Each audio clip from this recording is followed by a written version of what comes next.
सत श्री अकाल सब नू मेरे व्लॉगिंग चैनल ते ਤੁਹਾਡਾ ਸਾਰਿਆਂ ਦਾ स्वागत है, जहां पे मैं आज आपको श्री हेमकुंट साहिब जी के गुरुद्वारे की यात्रा की कंप्लीट इन्फॉर्मेशन दूंगा, जो कि दुनिया में सबसे ऊंचाई पे स्थित गुरुद्वारा साहिब जी है। एंड ये वीडियो देखने के बाद मैं श्योर हूँ कि आपको जितनी भी जरूरी इन्फॉर्मेशन चाहिए घर से लेकर हेमकुंट साहिब यात्रा तक जाने के लिए, वो आपको इस वीडियो में मिल जाएगी। सो बिना किसी भी देरी के चलिए यात्रा शुरू करते हैं। सो हेमकुंट साहिब यात्रा शुरू करने के लिए आपको सबसे पहले आना पड़ेगा उत्तराखंड के शहर ऋषिकेश में, जहाँ पे आपको ऋषिकेश का हेमकुंट साहिब मैनेजमेंट ट्रस्ट गुरुद्वारा मिलेगा। एंड यहाँ पे पहुँच के आप एक दिन रुक सकते हैं। एंड यहाँ पे आपकी लंगर और चाय के साथ स्वागत किया जाएगा। एंड यहाँ पे बहुत ज्यादा रूम्स अवेलेबल हैं। एंड अगर आप एसी रूम लेना चाहते हैं तो आपको एसी रूम सिर्फ 1100 रुपए में मिल जाएगा। एंड इस रूम में 5 लोग आराम से सो सकते हैं। एंड वॉशरूम भी बहुत ज्यादा क्लीन है। एंड इसके अलावा आपको नॉन एसी रूम्स भी मिल जाएंगे, जो कि इसके आधे प्राइस में है। एंड अगर आप फ्री रहना चाहते हैं तो आपको गुरुद्वारे के हॉल्स में रहना पड़ेगा। एंड ये गुरुद्वारा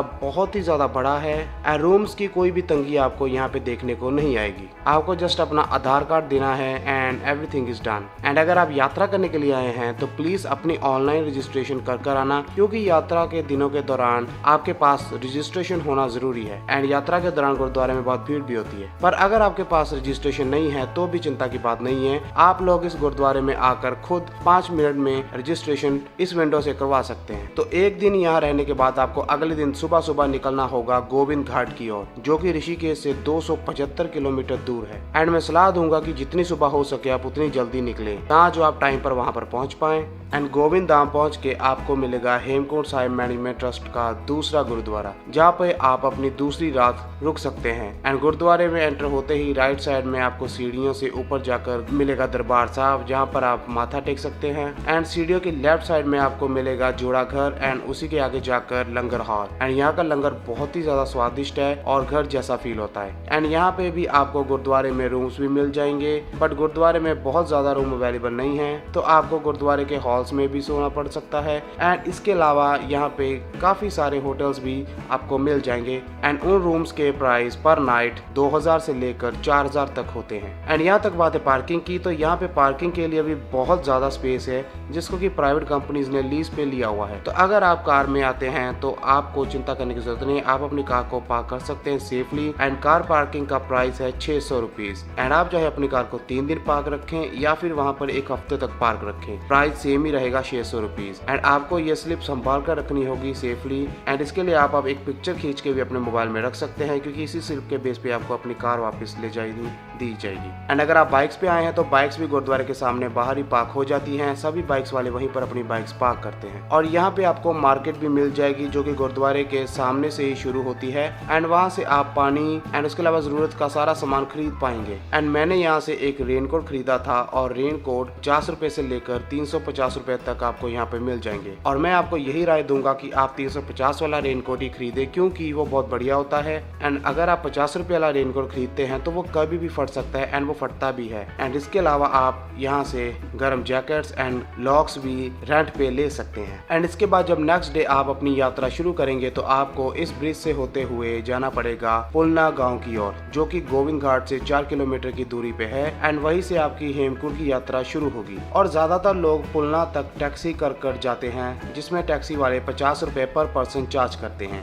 एंड टैक्सी तक पहुंचने के लिए आपको गुरुद्वारे के पास ही ब्रिज के नीचे बनी इन सीढ़ियों से ऊपर जाना होगा। एंड इन सीढ़ियों को चढ़ते ही आपको सामने दिखेंगी बहुत सारी टैक्सी कार्स। एंड उन कार्स में बैठ के आप पुलना गांव तक पहुंच जाएंगे। एंड वहां से आप अपने लिए ट्रैकिंग स्टिक खरीद सकते हैं। तो स्टिक खरीदने के बाद आपकी यात्रा पुलना गांव से शुरू हो जाएगी, जो कि टोटल 9 किलोमीटर है। यानी पुलना गांव से गोविंद धाम, जिसको कि गंगारिया भी कहते हैं, वो 9 किलोमीटर दूरी पे है। एंड ये 9 किलोमीटर काफी ज्यादा मुश्किल होता है, क्योंकि ये ज्यादातर सीधी चढ़ाई है और चढ़ने में थकान होती है। पर मैं सलाह दूंगा कि आप धीरे धीरे बेबी स्टेप लेते हुए अपनी ट्रैकिंग को कंप्लीट करें एंड इस यात्रा को आराम से पूरा करें। एंड आप चाहे तो घोड़े भी जा सकते हैं, जो कि पुलना गांव से गोविंद धाम तक आपको लेकर जाएंगे। एंड एक पर्सन की घोड़सवारी का प्राइस है 4500 रुपीज। बट घोड़े पे रिस्क बहुत ज्यादा है गिरने का, तो आप सोच के फैसला लेना। एंड ऊपर जाते जाते कम से कम 7 घंटे का टाइम लग जाता है, तो इसलिए आप अपनी यात्रा जितनी जल्दी हो सके सुबह उठकर उतनी जल्दी शुरू करें। एंड यात्रा के दौरान आपको बहुत सारी खाने पीने वाली चीजों एंड मेडिसिन को भी अपने साथ ले जाना होगा, क्योंकि यात्रा के दौरान आपको जितनी भी शॉप्स मिलेंगी वहाँ पर सभी चीजें बहुत ज्यादा महंगी होती है। जैसे कि पानी की बोतल का प्राइस है 50 रुपीज,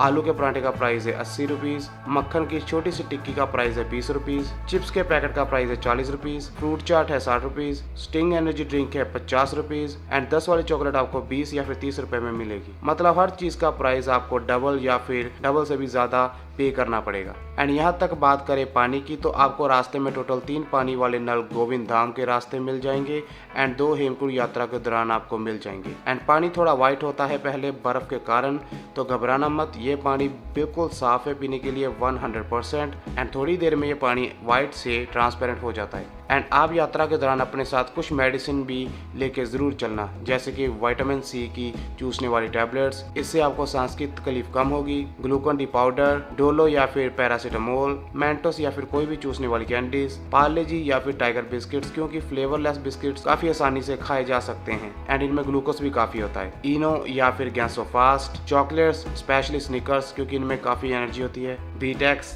एंड रेनकोट, ये सब लेके आपको ज़रूर चलना चाहिए क्योंकि ये सब बहुत हेल्प करता है। और अगर आपको ज़रूरत नहीं भी पड़ी तो रास्ते में किसी न किसी को आप हेल्प कर सकते हैं इन सब चीज़ों के साथ। एंड रास्ते में जाते वक्त राइट साइड में पवार ढाबा आता है, वहाँ जाके समोसा ज़रूर खाना क्योंकि ये समोसा बहुत ही ज़्यादा टेस्टी है एंड ये अपनी घर की बनाई चटनी के साथ उसे सर्व करते हैं जो कि बहुत स्पाइसी होती है। एंड समोसे का प्राइस है 20 रुपीज़। एंड अगर बात करें इस 9 किलोमीटर लंबे रास्ते की, तो ये रास्ता बहुत ज़्यादा खूबसूरत है एंड दोनों तरफ से जंगल से घिरा हुआ है एंड इस रास्ते को देख आपकी थकावट भी कम होती चली जाएगी। एंड फिर एक सुंदर सा पुल आता है एंड आप वहाँ पे खड़े होकर ठंडी हवा एंड सुंदर व्यू का एंजॉय कर सकते हैं। एंड यही पुल आपको एक पहाड़ से दूसरे पहाड़ की ओर शिफ्ट करेगा, जहाँ पर आपकी सिर्फ 3 किलोमीटर की यात्रा रह जाएगी। एंड इसके बाद आपको मिलेगा दोनों तरफ से जंगल से घिरा हुआ ब्यूटीफुल एंड पीसफुल रास्ता एंड उसे क्रॉस करने के बाद पहुंच जाएंगे आप गोविंद धाम। एंड गोविंद धाम की सबसे बड़ी निशानी है ये हेलीपैड, जो कि बहुत ही खुले एरिया में है एंड यहाँ पे helicopter land and take off होता है और ये सिर्फ 5 मिनट में आपको गोविंद धाम तक पहुँचा देगा। एंड हेलीकॉप्टर से एक तरफ आने की कॉस्ट है 2975 रुपीज़, वो भी सिर्फ एक साइड की एक पर्सन के लिए। और अगर आपके लगेज वेट उनकी रिक्वायरमेंट से ज़्यादा हुआ तो आपको उसके लिए एक्स्ट्रा रुपए पर केजी पे करने होंगे उनकी कंडीशन के हिसाब से। एंड हेलीकॉप्टर के उड़ने का टाइम है सुबह 9 से दोपहर 12 तक एंड फिर दोपहर 2 बजे से शाम 6 बजे तक, और अगर मौसम खराब हुआ तो टाइम आगे पीछे भी हो सकता है। एंड फिर हेलीपैड पे पहुंचते ही आपको कैंप्स मिलेंगे एंड आप उन कैंप्स में भी रह सकते हैं एंड एक कैंप की एक दिन की कॉस्ट है 2000 रुपीज़ एंड ये हेलीपैड के सामने ही मौजूद है। एंड अगर आप होटल लेना चाहते हैं तो आपको हेलीपैड से 1 किलोमीटर और ऊपर आना होगा, जहाँ से गोविंद धाम एंड उसकी मार्केट स्टार्ट हो जाती है। एंड यहाँ पे आपको बहुत बड़ी मार्केट देखने को मिलेगी, जहाँ पे आपको खाने की चीजें, पहनने की चीजें एंड एक मेडिकल स्टोर भी मिल जाएगा एंड इसके साथ साथ काफी सारे होटल भी। एंड रूम्स की बात करें तो एक रूम का रेंट यहाँ पे 800 से लेके 2000 तक है,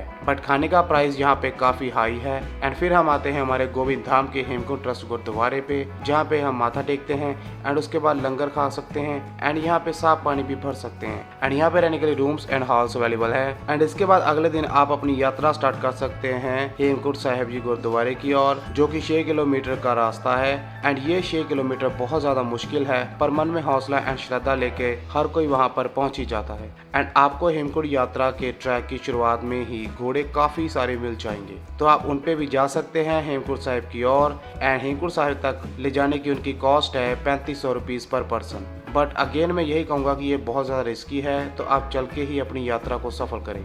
एंड याद रखना, आप अपनी यात्रा को सुबह 5 बजे ही शुरू कर देना, क्योंकि दोपहर 2 बजे तक हेमकुंड साहिब गुरुद्वारे से संगत को नीचे भेजना स्टार्ट कर दिया जाता है, क्योंकि ऊपर ऑक्सीजन की कमी काफ़ी होती है। तो अगर आप 2 बजे से लेट हो गए तो आपको दर्शन नहीं होंगे और आपको खाली हाथ वापस लौटना पड़ेगा। एंड ये 6 किलोमीटर की यात्रा बहुत ज़्यादा कठिन है एंड यहीं पे आपको अपने साथ लाई गई सभी मेडिसिन की ज़रूरत भी पड़ सकती है। और मेरी सलाह ये है कि आप आराम से अपनी यात्रा सुबह 5 बजे स्टार्ट करें और आराम से धीरे धीरे सांस लेते हुए रुक रुक कर जाएं। एंड यात्रा के आखिरी 2.5 किलोमीटर बहुत ज़्यादा कठिन है, क्योंकि आखिरी बचे 2.5 किलोमीटर पे आपको ऑक्सीजन की बहुत कमी महसूस हो सकती है। बट ये सब कुछ हर एक के साथ नहीं होता, ये पर्सन टू पर्सन वेरी करता है उसकी मेडिकल कंडीशन के हिसाब से। बट अगर आप धीरे धीरे चले तो आपको कोई भी प्रॉब्लम नहीं आएगी। तो अगर आपको सांस की प्रॉब्लम आती भी लंबी है तो आप अपने साथ मुश्क कपूर की टिक्कियाँ लेके जा सकते हैं एंड उसे रुमाल में कवर करके सूंघ सकते हैं, जिससे आपको ऑक्सीजन बढ़िया मिलती रहेगी। और लगभग लास्ट में आकर आपको 2 रास्ते मिलेंगे